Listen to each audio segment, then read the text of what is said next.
Thank you for coming out today. It's a beautiful, beautiful Alaska spring day, and thank you for coming out today. Easter, it's a great time of year.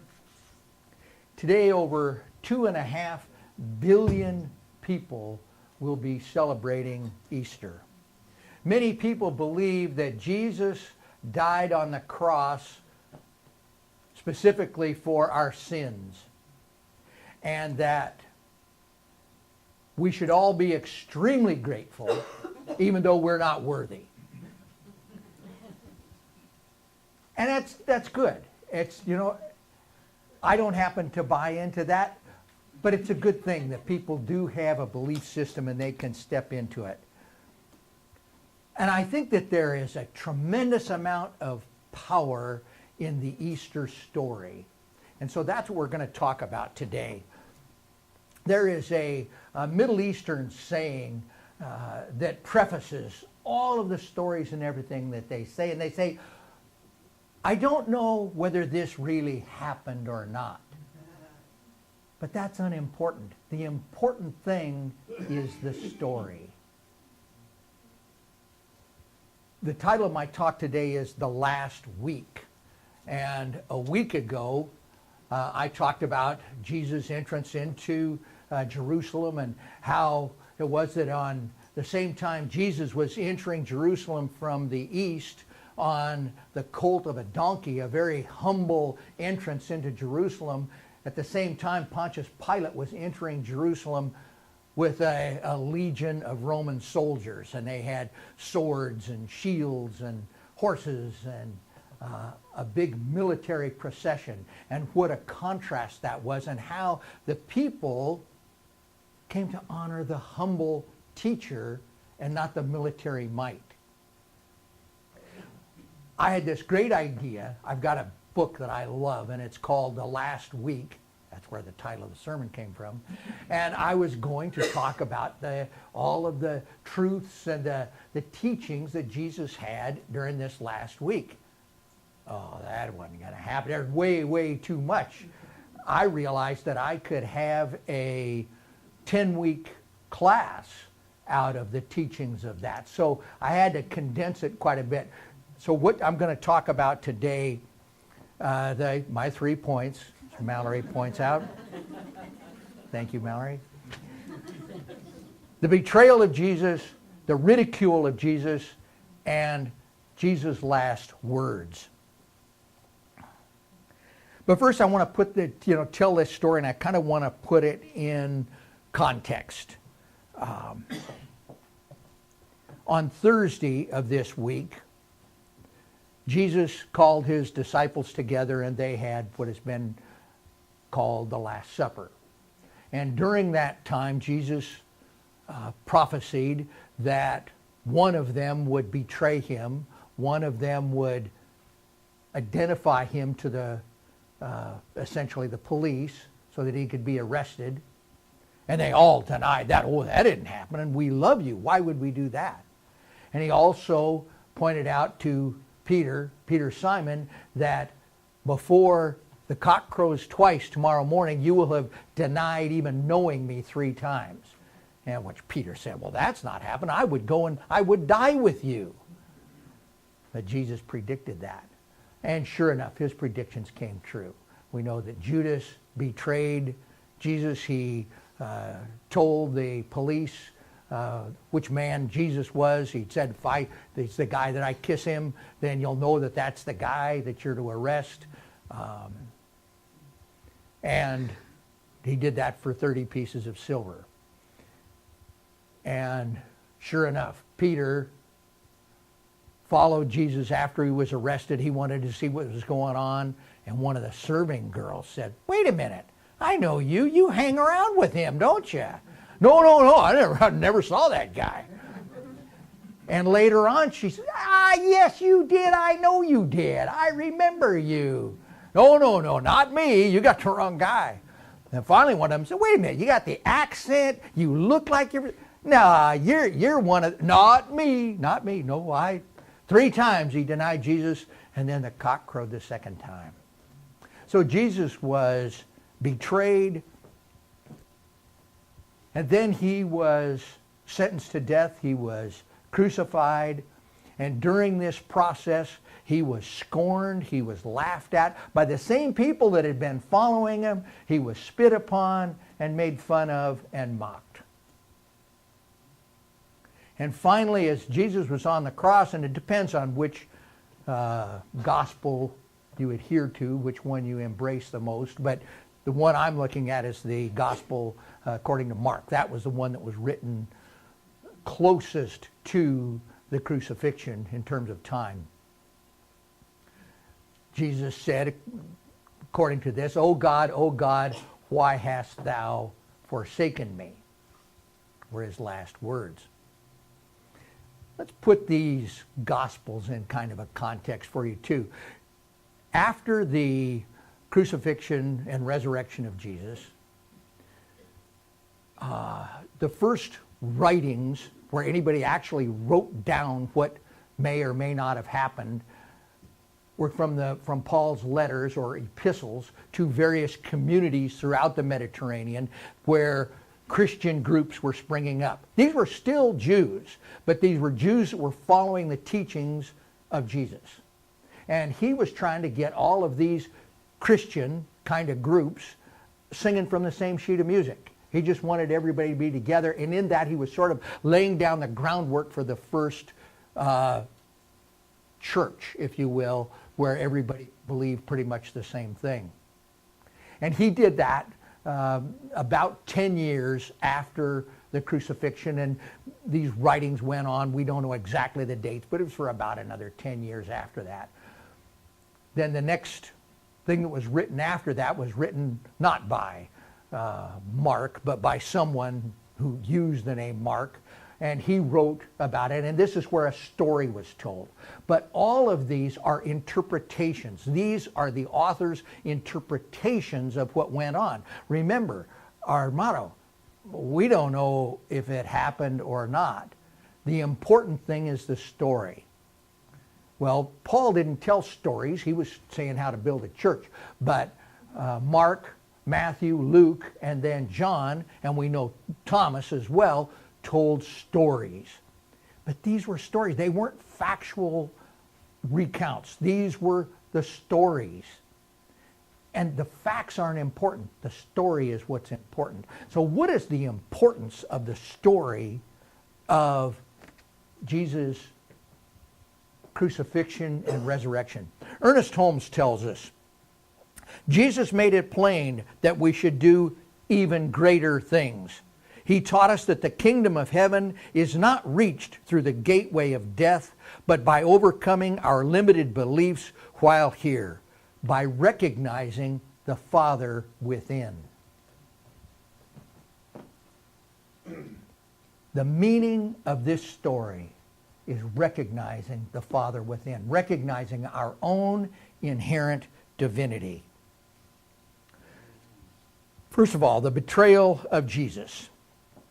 And I'll start off with Peter's denials. I've already recapped that for you. Peter denied even knowing Jesus 3 times during the night. Then Judas had identified Jesus with a kiss.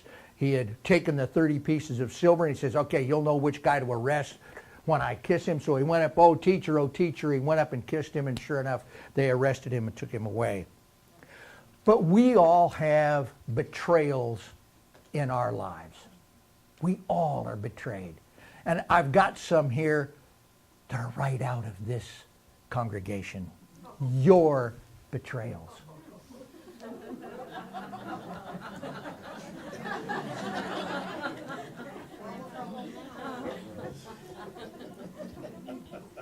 Your boss stole your idea, reported it to his superiors as his idea, took credit, including a healthy bonus.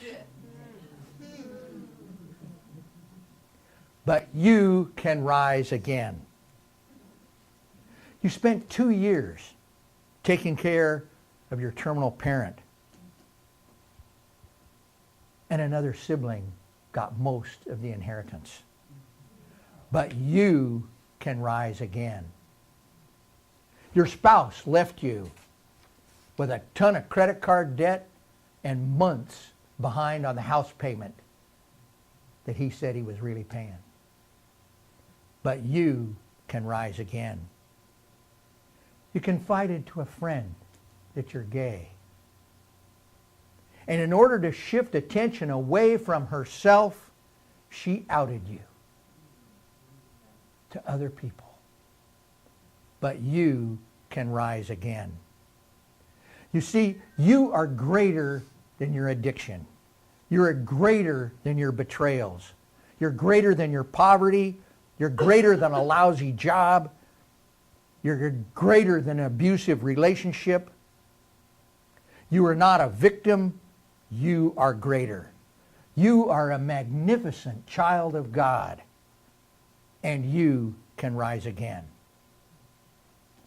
Second, the ridicule of Jesus. Respect for who we are is a basic human need. The Hindu phrase, greeting, namaste, the God in me sees the God in you, it's almost universal. It applies to so many different religions, so many different faiths. But when we respect ourselves, the opinions of others no longer matter. You see, nobody was respecting Jesus at his crucifixion. They spat on him. They put purple robes on him and made him a crown of thorns and put it on his head to be a crown and said, "What kind of a king is this?" They laughed at him. They mocked him. But he didn't fall into that because Jesus knew who he really was. He didn't buy in to their mocking and their ridicule. This is the king of the Jews? What kind of king is this? But Jesus knew exactly what kind of a king he was. He was his own king. If we are hurt when people mock us or when people make fun of us, it just shows us that we are not totally aware of our own divinity. Boy, I get to have that lesson a lot.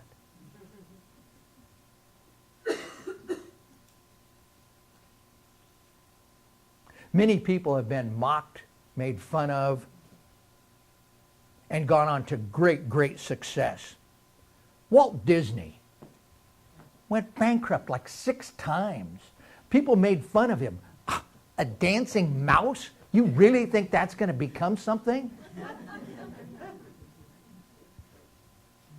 Joan Rivers. Joan Rivers was on the comedy circuit in upstate New York and consistently received reviews that said she was the worst comic that ever got up in front of people. And she continually was put down. But Joan Rivers knew her own truth. She didn't take those reviews. She knew that she had something inside of her that could make people laugh, that could bring joy and happiness to people, and she persevered. Abraham Lincoln. I've used Lincoln before. Lincoln lost more elections. I mean, everything he ran for, he got beat. But he knew that he had something to offer. And Abraham Lincoln led this country through the most divisive time in its history, through the Civil War, because he knew his own truth. Third, the dying words of Jesus, the last thing that he said. O God, why hast thou forsaken me? And I think I have a slide. Oh! Now, I can't pronounce this well at all. I can't pronounce it at all. Eli, Eli, lamana sabachthani. And that would be translated as, my God, why hast thou forsaken me? And in almost every version of the Bible I have ever read, King James, you name it, and they all say basically that same thing. But the Lamsa version changes it a little bit. And it changes it to Eli, Eli, Lamana. They put in an extra H in 2 different places. Shabachthani. My God, it is for this purpose that I have come. And the difference between those two, you have to remember that at that era, very, very few common people could read and write. The only people that can read and write learn to read and write primarily from the Greeks. And the top one, the one that almost everybody goes with, is what a Greek scholar that had learned Aramaic would write. The bottom was a very colloquial, how the common people spoke. Well, I never did understand Jesus' last words, at least in Mark, why hast thou forsaken me? And he even goes on in every one of those versions of the Bible to say, and what this really means is, my God, why hast thou forsaken me? I mean, the author of Mark knew that this was going to be misinterpreted, and he directed everybody to that. But what they didn't catch is those extra couple of H's that change the meaning as that, my God, it is for this purpose that I have come. And this purpose is to be an example to show people that we can resurrect, we can transcend these earthly experiences, and we can go on to a better life. My God, it is for this purpose that I have come. Jesus was the example that we can transcend these circumstances and rise again. Final story. Jeremy was born with a twisted body. He kind of had to drag his leg along. He was very slow of mind. And he had a terminal illness that followed him his entire short life. In order to make his life more normal, his parents enrolled him in St. Teresa's Elementary School. It's a Catholic school in that area. And at age 12, Jeremy was still in the 2nd grade and he couldn't read or write. He would often sit in class and just stare blankly and drool. Occasionally he'd let out grunts but he wasn't able to really keep up with the other kids and whatnot. And his teacher, Mrs. Miller, one day felt so bad and for the other kids, and she called his parents in, and she said, this isn't fair to Jeremy, and it's not fair to the other kids. He should be in a special school. And Jeremy's mom sat there with a tissue and was daubing her eyes when her dad explained, we looked into that, but there are no special schools anywhere near that would be able to help Jeremy, and he loves this class, and he loves you, Mrs. Miller, and this is part of who he is, and it would break his heart to take him out. And after his parents left, Miss Miller thought for a minute, and the guilt washed over her, and she thought, who am I compared to what this family is going through and has gone through? So she made a pact right then, a vow to herself to be more understanding of Jeremy and to be more tolerant of his outbursts and the things that he did. He did have flashes of brilliance. Every once in a while, Jeremy would come up with one that was very lucid. He talked well, but then he'd lapse back into silence and to staring off into space. She worked hard at it, and as winter started to give way to spring, she got the idea one day that might be a good project for Easter, and so she gave out 19 of the big plastic eggs, and they were all empty. And she asked each student to go home that night and think of something that could represent new life. And she told the story of Jesus and the resurrection and the crucifixion and this story of new life and a new beginning. And all the kids were excited, and each one took their eggs home, and she started to wonder, oh, I wonder if Jeremy got it. He just stared up there. He didn't make his usual noises. He didn't do any of those things, but she wasn't sure he really got the instructions, and she had good intentions. She was going to call his mom and dad and explain what the directions were,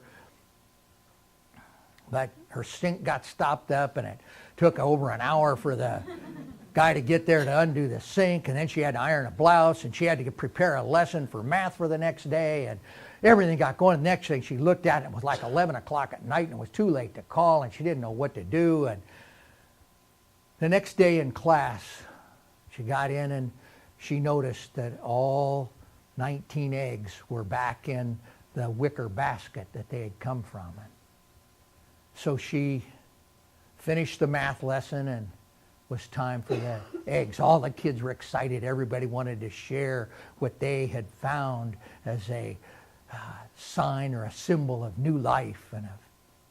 And she opened the first one, and there was a blade of green grass. And oh yes, the first grass of the spring. Very good. And a little girl, that is mine, that is mine. And the second one was a flower. And what a great symbol that is for new life, the first flowers of spring.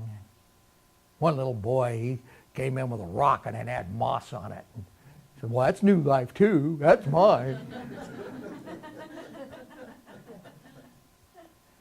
Then one little girl had a butterfly. And what a powerful symbol that was. Jacqueline, what a powerful symbol of a new life and a transformation into a new way of being. And as she went through the eggs, and she got down to the bottom, and she noticed there was one that didn't seem to have anything in it. And she got to the last one, and she opened that egg, and there was nothing in it. And she set it aside and started to go on. But then Jeremy says, Miss Miller, that's my egg. Aren't you going to talk about my egg? And she said, but Jeremy, your egg is empty. Yeah, my egg's empty. What's the new life in that? Well, Jesus' tomb was empty. You told us the story. And time stood still. She said, well, Jeremy, do you know what this means? Yes, I do. What does this mean, Jeremy? See, it means that's because Jesus died on the cross so that he could show us that he could be resurrected and live a better life and have a new way of being in the world.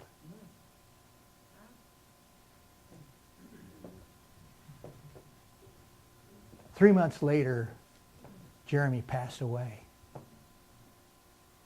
The people that attended his memorial service were touched. But they didn't fully understand when they looked up at the casket and there were 19 plastic eggs, none of which had anything in them.